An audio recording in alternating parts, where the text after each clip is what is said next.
أعوذ بالله من الشيطان الرجيم. بسم الله الرحمن الرحيم.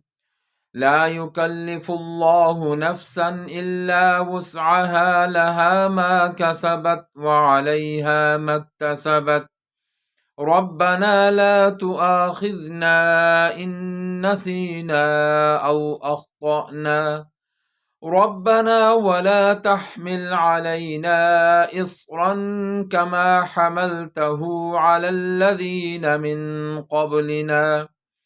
ربنا ولا تحملنا ما لا طاقة لنا به، واعف عنا واغفر لنا وارحمنا. أنت مولانا فانصرنا على القوم الكافرين.